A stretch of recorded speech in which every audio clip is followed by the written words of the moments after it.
수많은 드라마를 만들어낸 파리 올림픽이 폐막을 맞이했습니다.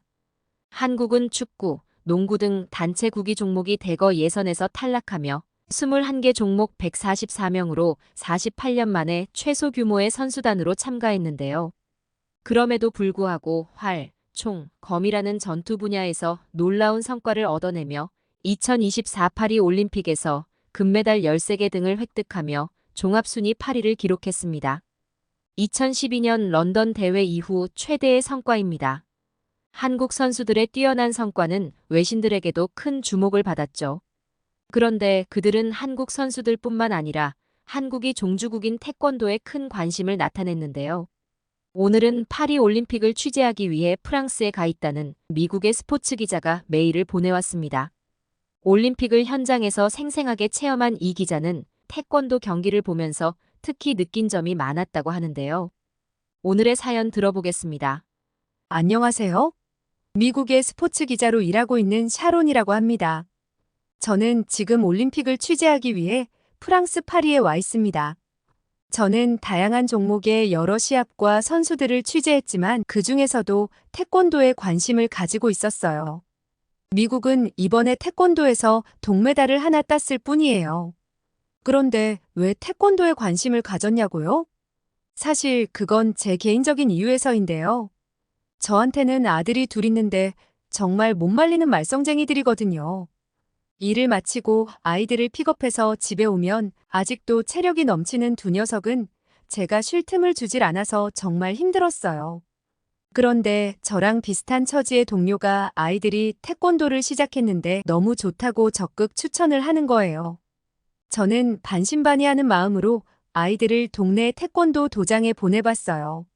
알고 보니 태권도가 꽤 인기라서 가고 싶다고 바로 들어가지는 못하고 한동안 대기를 해야 했죠. 한국인이 추천을 해주면 대기할 때 우선순위가 올라간다고 해서 일부러 물어물어 지인의 지인인 한국인에게 추천서를 적어달라고 부탁하기까지 했답니다. 그래서 겨우겨우 들어가게 된 태권도 도장은 정말 신세계였어요. 미국에서 아이들은 반드시 부모가 학교나 학원까지 데리고 가고 픽업도 해야 되거든요. 학교에 갈 때도 꼭 부모가 학교까지 데려다 줘야 하고 심지어 스쿨버스를 타고 다닌다고 해도 정류장에서 함께 기다려서 버스에 올라탈 때까지 꼭 지켜봐야 됩니다. 납치나 사고를 당하는 경우가 많아서 아이들을 혼자 두거나 혼자서 다니게 하는 걸 본 누군가가 신고라도 하면 그 부모는 경찰에 처벌을 당할 수 있답니다. 아이들의 안전을 위해 어쩔 수 없는 일이지만 부모의 부담이 그만큼 커질 수밖에 없는 게 사실이기도 했어요. 그런데 태권도 도장은 아이들의 학교 수업이 마치면 학교까지 찾아가 셔틀버스로 픽업해주고 활동이 끝난 후 집 근처까지 데려다 주더라고요. 에너지가 넘치는 아이들을 열심히 단련시켜서 힘을 쏙 빼놓은 다음 집으로 안전하게 귀가시켜주니 부모 입장에서 이만큼 좋은 방과 후 활동은 또 없을 것 같았어요.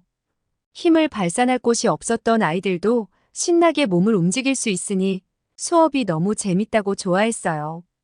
게다가 태권도 수업 후에 학교 숙제를 도와주는 시간까지 있지 뭐예요. 미국의 태권도장은 한국의 전형적인 태권도장 시스템을 그대로 도입한 거라고 들었는데 그야말로 이곳은 부모들을 위한 천국과도 같은 곳이었습니다. 수업 참관도 다녀왔는데 그건 그야말로 충격적인 광경이었어요. 집에서는 아무리 소리를 지르고 같은 말을 몇 번이나 반복해도 듣지 않는 사고뭉치들이 글쎄 정좌를 하고 앉아있는 거 아니겠어요? 교실에 있는 아이들 중에는 4살 정도밖에 안 돼 보이는 작은 아이들도 있었는데 다 함께 그런 엄청나게 바른 자세로 앉아있는 모습을 보니까 너무 귀엽고 사랑스러우면서 감동적이었습니다. 사범님의 절도 있는 동작을 따라하며 의젓하게 허리를 숙여서 인사하는 두 아이들을 보니까 저도 모르게 눈가에 눈물이 맺히기까지 했어요. 태권도는 마음가짐과 예의범절을 굉장히 중요하게 생각하는 운동이라서 체력 단련보다도 마음을 단련하는 방법을 가장 먼저 가르친다고 했습니다. 어느 날 아이들이 갑자기 저와 남편에게 뭔가 도울 일이 없냐고 물어왔어요. 또 무슨 바람인가 영문을 몰라 했는데 태권도장에서 선행 프로젝트를 하기로 했다는 거예요. 태권도장의 사범님은 수련생들에게 늘 나 자신의 작은 이익을 버릴 줄 알고 남을 위하는 마음을 가질 때 진짜 강해질 수 있다고 말씀하신다고 했습니다. 그러면서 다 함께 주변의 사람을 위해 할 수 있는 일이 무엇인지 생각해보고 실천하는 좋은 일하기 프로젝트를 해보자고 하셨대요. 아이들은 각자 노트에 자기가 할 수 있는 좋은 일들을 적고 진짜로 꾸준히 하기 시작했어요. 미국에서 학교나 학원을 가도 그냥 지식을 전달하거나 기술을 습득할 수 있는 훈련을 시켜주는 것뿐이지 아이들의 마음이나 좋은 습관에 관심을 가지는 곳은 없습니다. 그런데 태권도는 단순한 체력 단련을 넘어서서 더 근본적인 부분에서 아이들을 보살펴주니 이것이야말로 진정한 교육이라는 생각이 들더군요. 미국 전역에 태권도장이 6천 개 정도 있다고 하고 큰 인기를 얻고 있다고 들었는데 정말 이해가 가는 일이었어요. 아이들을 태권도장에 보낸 건 정말 잘한 선택이라고 느껴졌습니다. 그리고 얼마 전에 한 뉴스를 보고 이런 제 마음은 더 확고해졌습니다. 미국의 텍사스주에서 괴한에게 10대 소녀가 나쁜 짓을 당할 뻔한 사건이 일어났습니다. 그런데 범인에게는 불행하게도 사건이 벌어진 상점 바로 옆이 한국인이 운영하는 태권도장이었던 겁니다. 그것도 가족 5명이 모두 검은 띠인 태권도 가족이었어요.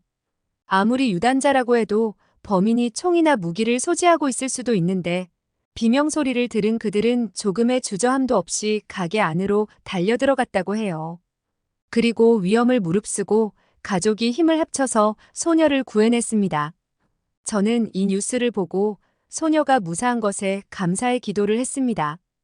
이 소박한 영웅들이 몸에 배어있는 태권도 정신을 실천한 거라는 걸 알 수 있었어요. 아이들도 이 뉴스를 보고 역시 사범님들은 멋있다고 난리법석이었습니다. 자신들도 더 열심히 태권도를 배워서 약한 사람들을 돕고 싶다고 한층 의욕적이 됐죠.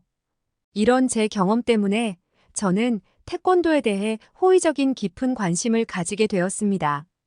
이번 파리 올림픽에서 태국 선수인 파니팍이 금메달을 따는 장면은 특히 인상적이었어요. 2021년에 열린 2020 도쿄 올림픽에서 금메달을 딴 파니팍 선수는 이번에도 높은 성적이 기대되는 주목받는 선수였어요. 태국의 태권도 영웅인 그녀는 태국 올림픽 사상 첫 금메달을 딴 선수이기도 했죠. 긴 팔다리를 쭉쭉 뻗어내며 날카롭게 공격을 하는 모습이 강렬했어요. 파니팍 선수의 공격이 득점으로 인정되지 않는 장면이 몇 번 있었지만 그때마다 감독이 비디오 판독을 요청해서 득점을 인정받고 결국엔 금메달을 손에 넣었죠. 태국 태권도 팀의 감독은 한국 출신의 최영석 감독이었습니다. 도쿄 올림픽 때 최 감독을 인터뷰한 적이 있었는데 그는 파니팍 선수가 13살 때부터 함께 하고 있다고 했어요. 호랑이띠인 데다가 선수들을 엄하게 조련해 타이거 최라는 별명으로도 불린다고 했는데요. 그는 태국 태권도 인구를 100만 명으로 늘리겠다는 목표를 가지고 태국을 찾았고 태국을 태권도 강국으로 만들기 위해 노력하고 있다고 했습니다. 이미 태국을 상징하는 격투기인 무에타이가 있는 상태에서 태권도를 보급하는 것은 쉬운 일이 아니었을 게 쉽게 상상이 갔어요. 최 감독이 그런 자신의 목표를 위해 태국으로 귀화할 결심도 했다는 이야기를 들은 게 아직도 기억에 남아있네요. 친한 태국 출신 기자 남푸는 최 감독이 태국에 살아있는 전설이라고 하더군요. 무려 20년이 넘는 긴 시간 동안 태국에서 지내며 태국의 태권도 실력을 키우기 위해 힘써주셨고 올림픽 첫 금메달까지 선물해준 그는 태국에서 큰 존경을 받고 있다고도 했어요. 태국의 태권도 인구는 이미 100만 명에 달한다고도 했어요. 도쿄 올림픽 이후로 태국에서는 태권도의 인기가 크게 높아졌고 특히 부유층에서 자녀들의 교육을 위해 시키는 경우가 많다고 합니다. 아시안게임과 세계선수권대회 사상 첫 금메달을 비롯해 5회 연속 올림픽 메달을 획득하고 이번 파리 올림픽에서 파니팍 선수가 금메달 2연패를 달성했으니 태국이 태권도 강국이 되었다는 건 부정할 수 없는 일이 되었어요. 최 감독의 간절한 염원이 이루어진 거죠. 최 감독은 태국 스포츠 대상 최고 지도자상을 받았고 2022년엔 태국 국적을 취득하고 태국의 영웅으로 평가받고 있다고 했어요. 금메달이 확정된 순간 파니팍은 최 감독에게 큰 절을 했고 감정이 복받쳐 오른 듯 기도하는 듯한 자세로 한동안 움직이지 못하는 두 사람의 모습이 감동적이었습니다. 인터뷰 때 최 감독은 선수들의 인성을 가장 중요하게 생각한다고 했는데 그런 사제지간의 예의와 태권도 정신이 이 장면에서도 잘 나타나 있었던 것 같아요. 태권도가 1994년 파리에서 열린 IOC 총회에서 올림픽 정식 종목으로 채택되고 벌써 30주년을 맞이했다고 합니다. 판정이 어렵고 박진감이 떨어진다는 이유로 한때 퇴출될 위기에 처하기도 했었지만 전자호구를 도입하고 룰과 장비의 개선을 하는 개혁을 통해서 살아남을 수 있었습니다. 그러나 무엇보다도 올림픽위원회에서 태권도를 퇴출하지 못하는 건 태권도가 올림픽 정식 종목을 채택할 때 기준이 되는 올림픽 헌장에 매우 부합하는 스포츠이기 때문이라고 생각해요. 모든 올림픽 경기 중에서 태권도는 국제 스포츠계에서 주변부에 머물렀던 나라들의 가장 관대한 스포츠. 도쿄올림픽 때 뉴욕타임스는 이와 같이 태권도를 소개했어요. 태권도가 2000년 정식 종목이 된 이후 메달을 딴 국가가 총 42개국이며 그중 올림픽에서 메달을 딴 적이 없거나 극히 적었던 나라가 12개국이나 됩니다. 이번에 2연패를 달성한 태국이나 대만, 요르단, 코트디부아르에게 사상 첫 올림픽 금메달을 안겨준 종목이 바로 태권도예요. 대만은 2004년 아테네 올림픽에서 올림픽 사상 첫 번째와 두 번째 금메달을 따는 쾌거를 이뤘었죠. 국기도 국가도 없는 시상식에서 눈물을 쏟는 두 선수의 모습은 대만 전역을 눈물바다로 만들었다고 해요. 요르단은 이제까지 올림픽에 10명 이상의 선수를 출전시켜 본 적이 없었지만 태권도 종목만큼은 매회 선수를 출전시킬 만큼 태권도에 큰 기대를 걸고 있는 나라였습니다. 2016년 리우 올림픽에서 아흐마드 아부가우시 선수가 이러한 조국의 기대에 부응해서 첫 메달을 선물해 주었고 요르단 거리 곳곳은 국민들의 열광의 도가니였어요. 아부가우시 선수의 귀환을 왕실에서 직접 마중 나오고 국왕이 환대할 정도로 국가의 영웅 대접을 받은 일화는 유명하지요. 요르단에서는 태권도 협회장을 현 압둘라이세의 사촌 동생인 라시드 빈 하산 왕자가 맡을 정도로 태권도를 중요하게 생각하며 지원을 아끼지 않는다고 합니다. 코트디부아르의 첫 올림픽 금메달리스트가 된 셰이크 살라 시세 선수는 새 집에 두둑한 포상금까지 받았습니다. 고위 관료들까지 도복을 입고 행사에 참여하며 나라 전체가 태권도 열기에 휩싸였다고 하네요. 현대 스포츠가 기술과 자본의 집약이 되어가고 올림픽 대회가 돈 있는 나라들을 위한 축제라는 비판도 나날이 늘어가고 있습니다. 하지만 태권도에는 비싼 장비나 특별한 훈련 장소가 필요하지 않습니다. 우리 아이들이 태권도를 시작한 것처럼 손쉽게 시작할 수 있고 최 감독과 같은 우수한 태권도 지도자들이 세계 곳곳에 찾아가 태권도를 알리기 위해 수고를 아끼지 않고 계시죠. 지난 도쿄올림픽 때도 61개국 선수와 3명의 난민 대표팀 멤버가 태권도에 출전하기 위해 올림픽을 찾았습니다. 인구가 작거나 부유하지 못한 나라들에서도 많은 태권도 선수가 배출되고 있어요. 이번 파리 올림픽에서도 8체급 32개 메달을 무려 23개의 나라가 획득할 수 있었습니다. 오세아니아를 제외한 전 대륙에서 메달을 딴 선수가 나왔죠. 올림픽 사상 이토록 다양성을 실현하고 올림픽 정신을 빛낸 스포츠가 있을까요? 저는 태권도로 인해서 많은 나라들이 더 이상 올림픽에서 들러리로 전락하지 않고 당당히 메달을 겨루는 일원으로서 자신감을 가지게 되었다고 생각해요. 물론 많은 나라들이 태권도에 관심을 가지고 힘을 쏟게 된 이후 태권도의 종주국인 한국의 메달 획득이 쉽지 않아진 건 한국에 있어선 안타까운 일이죠. 도쿄올림픽 때는 한국이 단 한 개의 금메달도 따지 못해서 세계에 큰 충격을 주기도 했던 게 사실입니다. 하지만 이런 결과는 그만큼 태권도가 세계 곳곳에 퍼져 있고 사랑을 받고 있다는 사실을 말해주는 것일 수도 있어요. 태권도와 태권도 정신이 세계 곳곳에서 한국의 위상을 높여주고 덕분에 우리 아이들도 태권도를 시작할 수 있었죠. 그리고 이번 파리 올림픽에서 한국은 신예 선수들이 예상치 못했던 활약을 보이며 세계 랭킹 1, 2위를 꺾고 2개의 금메달을 획득했더군요. 도쿄 올림픽 때 금메달을 따지 못한 아픔을 이겨내고 이제는 도전자의 자세로 임해서 놀라운 결과를 낸 한국인들의 저력이 느껴지는 것 같아서 뭉클했습니다. 저희 아이들을 바뀌게 한 태권도가 올림픽 대회와 세계를 바꿔가고 있는 모습이 너무나 아름답게 느껴집니다.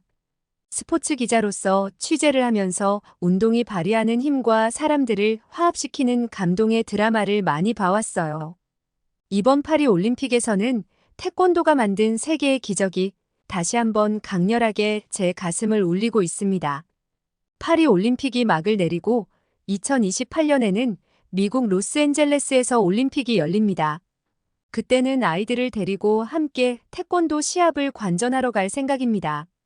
세계 각국에서 태권도 정신을 가슴에 안고 스스로를 단련해온 선수들의 모습이 아이들에게 또 어떤 좋은 자극을 가져다 줄지 너무나 기대가 되네요. 제 이야기는 여기까지입니다. 오늘은 미국 기자가 보내온 파리 올림픽과 태권도에 관련된 사연을 전해드렸습니다. 매일매일을 감동적인 이야기로 채우고 싶은 감동 다이어리였습니다. 오늘의 사연이 마음에 드셨다면 구독과 좋아요를 눌러주세요. 여러분의 구독과 좋아요는 계속해서 좋은 사연을 소개할 수 있는 큰 힘이 됩니다. 시청해주셔서 감사합니다.